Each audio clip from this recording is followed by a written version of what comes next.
welcome sa panibagong vlog at sa bagong tutorial na gagawin po namin.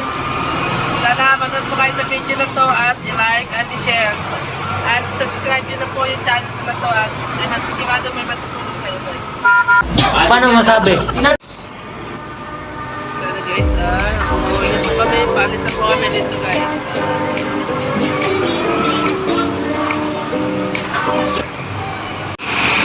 So guys, good morning. Ito po yung expressway. So ayan, papasok po tayo din mamaya. Liko lang po tayo dito. Approaching entry.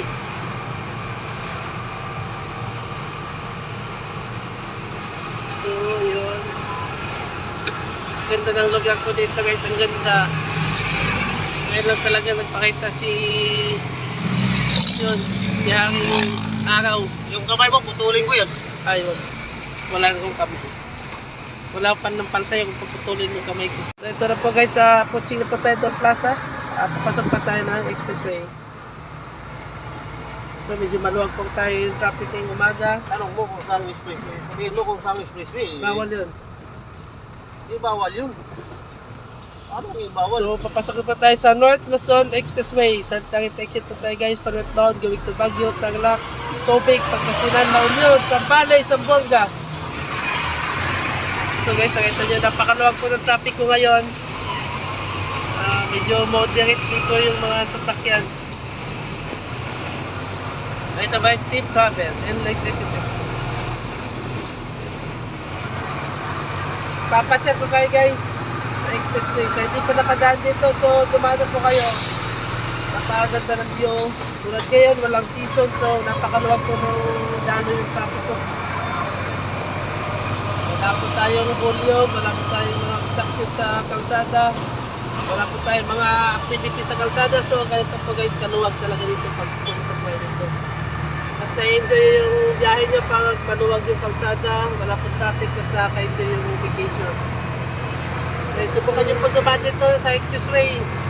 So napakalinis pa ngayon, napakaliwanag. So ito po guys yung expressway natin. Ayan, napakaganda. Papasyal ko kayo hanggang Pulilan. So ito po yung pa-Baguio guys, pa-Baguio, pa-northbound. So sa kabila naman guys, yung pa-southbound going to Manila, Cavite. Going to south guys, Islay. So papunta po yun doon. Tayo naman pa-Baguio, papunta SMX.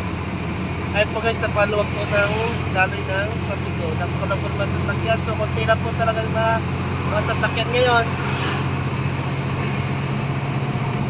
Ito po guys yung ano.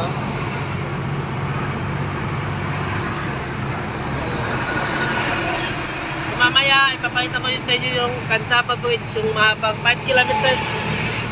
Nagdudugtong po ito yun guys, yung tulay na yun sa Bulacan to Pampanga. So mamaya guys, makikita nyo po guys.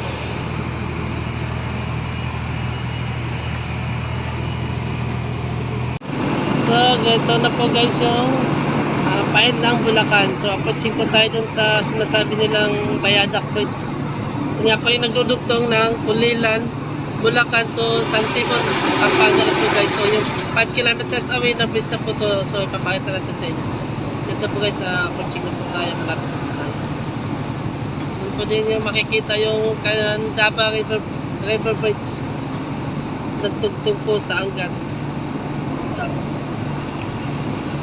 So ito po guys, ito po yung approaching ng Candaba.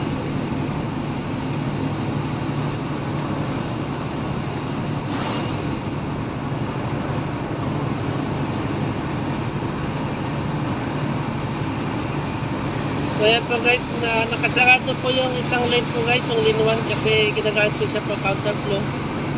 Kasi doon po sa pa-southbound ay ongoing po tayong bridge repair po doon.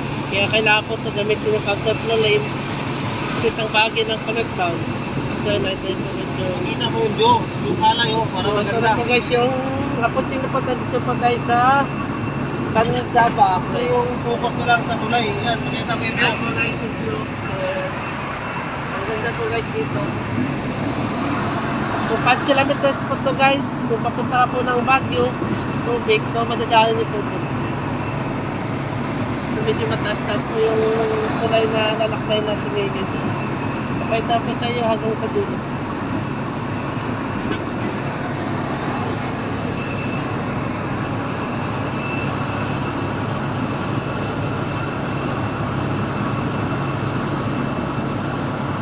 Baklas yung mga billboard yun. Wala lang bagyo eh. Kasi bakit? Nakalabas na.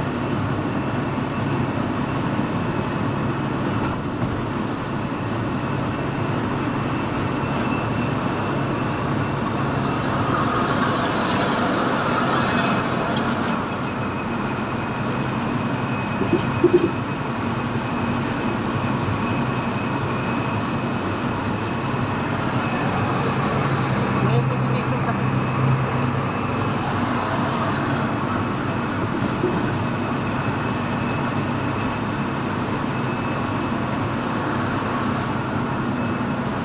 Sounds.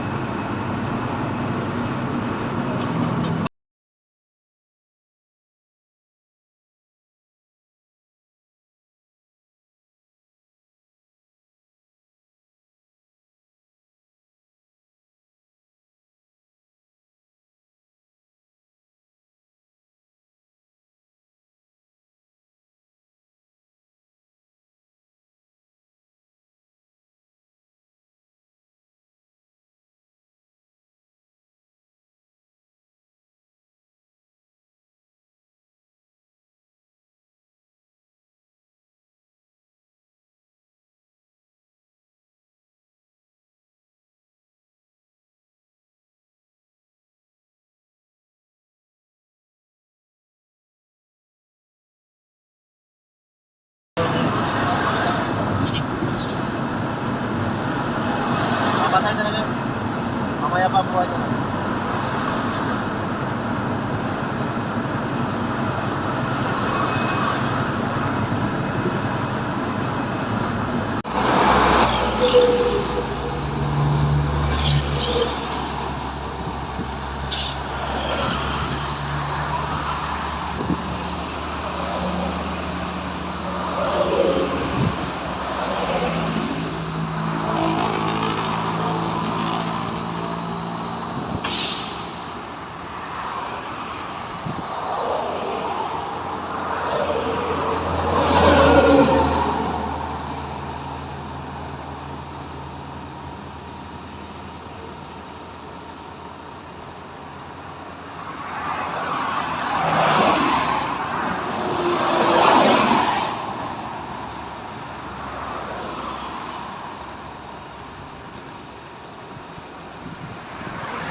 So, nasa operation po tayo. So, makita mo po yung bridge inspection. So, kung paano po yung so, nagsisit up na po tayo. So, mag-inspection po tayo doon sa baba. So, medyo mababa po yung ano natin.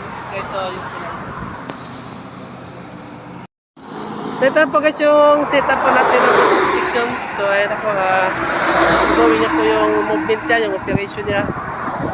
Kung paano po siya isi-set up. So, ayan po guys. So, napakasimple lang po.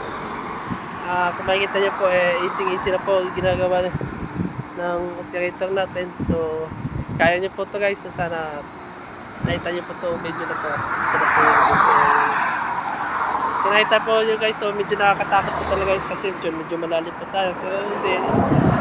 Safe po tayo dyan guys. So, safe po tayo. So, ayan guys. So, ayun po no, final position na po natin sa first step po ng operation. So, ayan po naka-position na po siya. So mamaya po bababa po tayo guys at titingnan natin yung ano yung galaw dun sa baba. So nasa ilalim na tayo. So ayun yung ipipin sa taas. So ayun, ikot po tayo dito. So ayan po guys, ilalim ng tulay. So dito po tayo sa manual. I-operate po natin to guys. Susubukan natin ang galaw nito. Guys, mabante po sila at lumayo po. Pumasok po yung hagdanan natin dun sa loob.